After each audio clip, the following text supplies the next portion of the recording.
here at Animal World and Snake Farm Zoo, we have over 500 different species of animals here on display. And being part of a zoo, we definitely have to be careful about like our collection plan, really choosing animals that will display well here, but that are also comfortable, you know, in the environment, in the extreme heat and extreme cold lately that we've been getting here in South Texas. So we're super careful with what animals we choose. However, we want every animal to be, just because they may be able to survive in extreme heat, doesn't necessarily mean they're comfortable. Like me and you can go outside when it's 110. Is it going to kill us? No.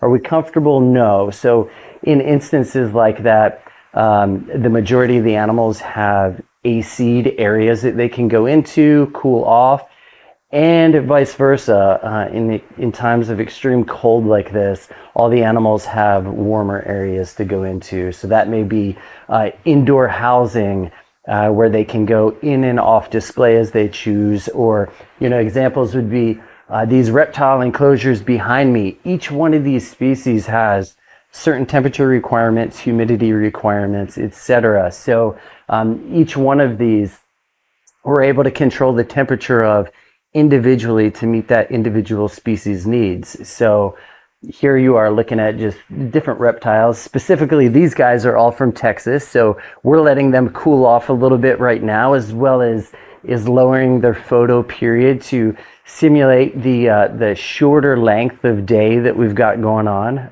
just so it's as natural as can be for the animals that are here in captivity. Perfect. Yeah.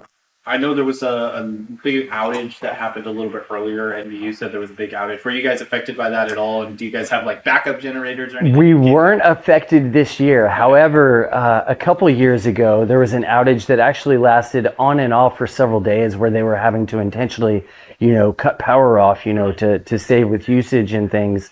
And being that is a probability, whether it's happened this year or not, every day we have to be prepared for it. So we do have generators that are immediately ready to click on the second there's any power loss. Okay. I mean, I kind of don't want to ask this, but they want me to ask this.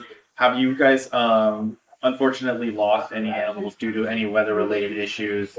You know, if there was some power outage that went out or anything like that? Yeah, we pride ourselves here on just extremely awesome contingency plans that have us ready for worst case scenarios. So in the time that I've been here, which is actually over 20 years, we've yet to have a weather related fatality here, either from extreme heat or extreme cold. Yeah, perfect. Yeah. Last question for you.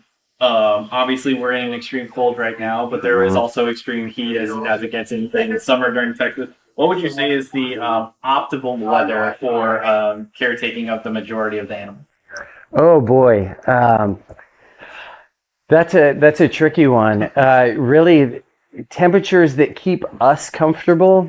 Usually most of the species that are here on site would find themselves comfortable as well. So that's kind of how we choose our collection plans here. Obviously the indoor animals, it's way different. It's very easy to heat and cool off, but the majority of the animals that are housed outside, we want them to be able to have, you know, mild temperatures. So to be able to escape any extreme heat or extreme cold weather.